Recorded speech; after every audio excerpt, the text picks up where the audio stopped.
اللہ کے رسول صلی اللہ علیہ وسلم نے فرمایا، جس عورت نے بغیر کسی بات کے اپنے شوہر سے طلاق طلب کی تو اس پر جنت کی خوشبو حرام ہے۔ نرم لہجہ ہمیشہ مضبوط اور عظیم رشتے تخلیق کرتا ہے۔ بانو قدسیہ کہتی ہیں، مرد آنکھوں سے محبت کرتا ہے اور عورت کانوں سے محبت کرتی ہے۔ مطلب مرد اس عورت سے محبت کرتا ہے جو خوبصورت ہو، اور عورت اس مرد سے محبت کرتی ہے جو باتیں دل فریب کرتا ہو۔ عورت کی قسمت کا انحصار اس کی تعلیم یا خوبصورتی پر نہیں، بلکہ اس کی زندگی میں آنے والے مرد پر ہوتا ہے۔ اچھے لوگوں کی نشانی خوش کلامی ہے۔ ہر بدصورت چیز کو اندھیرے میں چھوڑنا عقل مند آدمی کی نشانی ہے۔ اپنے خلاف باتیں خاموشی سے سن لو اور جواب دینے کا حق وقت کو دے دو۔ سچی محبت گاڑی بنگلہ محل حسن پیسہ نہیں مانگتی، وہ تو بس محبوب کی مخلصی بھروسہ نکاح اور وقت مانگتی ہے۔ 4 باتیں یاد رکھنا، غم بڑھے تو سمجھو ماں ناراض ہے، مشکلیں بڑھیں تو سمجھو باپ ناراض ہے، رزق میں کمی ہو تو سمجھو بیوی ناراض ہے، بے چینی ہو تو سمجھو اللہ پاک ناراض ہے۔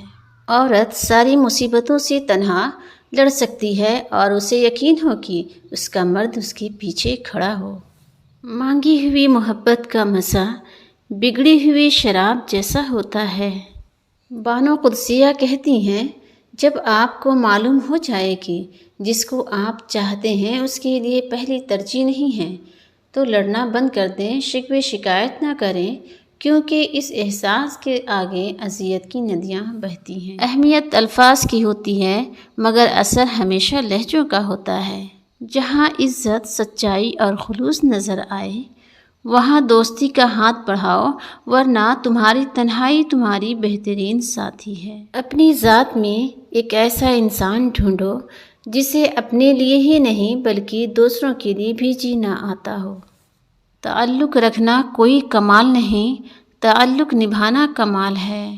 دوسروں کو متاثر کرنے کی خواہش ذہنی قید کی بدترین شکلوں میں سے ایک ہے۔ دلوں میں رہنا سیکھیے، غرور میں تو سبھی رہتے ہیں۔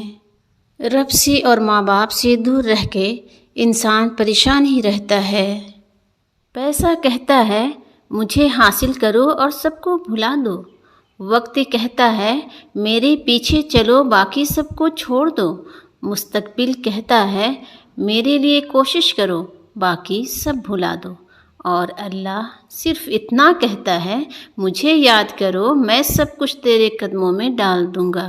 ہر مضبوط انسان کے مضبوط ہونے کے پیچھے ایک کہانی ہوتی ہے جس نے اس کے لیے مضبوط ہونے کے سوا کوئی راستہ۔ محبت رشتوں سے زیادہ رویوں کی محتاج زندگی ہے، کوئی ظلم نہیں۔ یہاں لوگ پرفیکٹ نہیں ہوتے، سمجھوتے کرنے پڑتے ہیں، اور پھر خامیاں تو ہر انسان میں ہوتی ہیں۔ تعلق اور روابط ختم ہونے کے بعد بھی اگر اس نے تمہارے کردار اور عزت پہ وار نہیں کیا تو سمجھ جاؤ کہ تمہارا دوست اعلیٰ نسل اور خاندانی انسان تھا۔ صبر اور شکر دونوں ہی کا بڑا درجہ ہے۔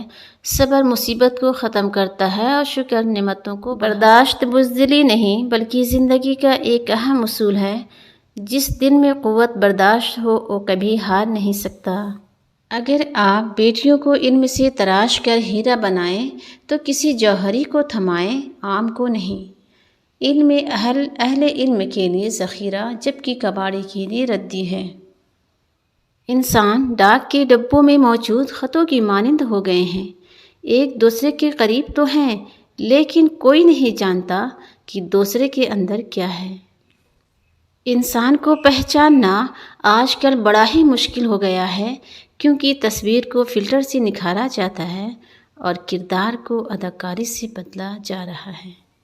کسی کا حال دیکھ کر کوئی فیصلہ نہ کرنا، کیونکہ ہر ولی کا ایک ماضی اور ہر گنہگار کا ایک مستقبل بھی ہوتا ہے۔ عورت مرد کو کبھی نہیں بدل سکتی، مرد خود کو اس عورت کے لیے بدلتا ہے جس سے وہ محبت کرتا ہے۔ کچھ لوگ اتنے غریب ہوتے ہیں کہ دولت کے علاوہ ان کے پاس کچھ بھی نہیں ہوتا۔ دلوں میں اترنے کے لیے سیڑھیوں کی نہیں اچھے الفاظ اور اچھے اخلاق کی ضرورت ہوتی ہے۔ حسد اور گھمنڈ جب آدمی کے اندر داخل ہوتے ہیں تو وہ عقل کو باہر کر دیتے ہیں۔ انسان چہرہ تو صاف رکھتا ہے جس پر لوگوں کی نظر ہوتی ہے، مگر دل کو صاف نہیں رکھتا جس پر اللہ کی نظر ہوتی ہے۔ حضرت علی رضی اللہ عنہ نے فرمایا، پریشانی خاموش رہنے سے کم، صبر کرنے سے ختم اور شکر کرنے سے خوشی میں بدل جاتی ہے۔ اے اللہ پاک، جو زندگی گزر گئی اس پر تیرا شکر ادا کرتے ہیں، اور جو زندگی باقی رہ گئی ہے اس پر تیری رحمت کے طلبگار ہیں۔ ہم سب پر اپنی رحمت کے دروازے کھول دے، آمین۔ سجدہ کرتے وقت یہ سوچنا چاہیے کہ مجھ سے بڑا نافرمان کوئی نہیں اور میرے اللہ کریم سے بڑا مہربان کوئی نہیں۔ مردہ ضمیر وہ واحد مردہ ہے جس کے ساتھ کچھ لوگ ہنسی خوشی زندہ ہیں۔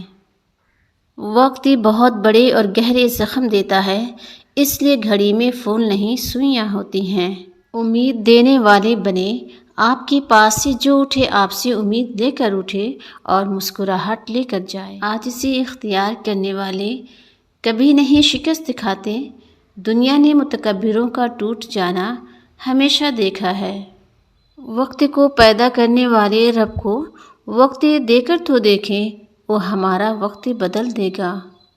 غریبی کوڑے کچرے سے بھی روٹی ڈھونڈ لیتی ہے، امیری شوق سے برتن میں جوٹھا چھوڑ دیتی ہے۔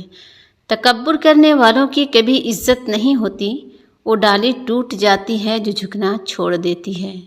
بننا ہے تو دیندار بنو، مالدار تو فرعون بھی تھا۔ اللہ کے خزانوں میں سب سے قیمتی چیز ہدایت ہے۔ زندگی میں جب انسان کو ہدایت مل جائے تو وہ یہ نہ دیکھے کہ وہ کیا کر چکا ہے، بس وہاں سے راستہ بدل لے۔ ہر بات کو نفاست کے ساتھ سمجھنا اور کہنا سیکھو، علم بھی آ جائے گا اور اخلاق بھی آ جائے گا۔ زندگی ایک سفر ہے، مگر اکثر لوگ زندگی کو منزل سمجھ لیتے ہیں۔ لوگ دیوار کے اس پار نہیں دیکھتے، شکل اچھی ہو تو کردار نہیں دیکھتے۔ دولت سے گھڑی تو خریدی جا سکتی ہے لیکن وقت نہیں۔ پیسہ حیثیت بدل سکتا ہے، اوقات نہیں۔ سکون تھا، سادگی تھی، بندگی تھی، جب موبائل نہیں تھا تو ایک زندگی تھی۔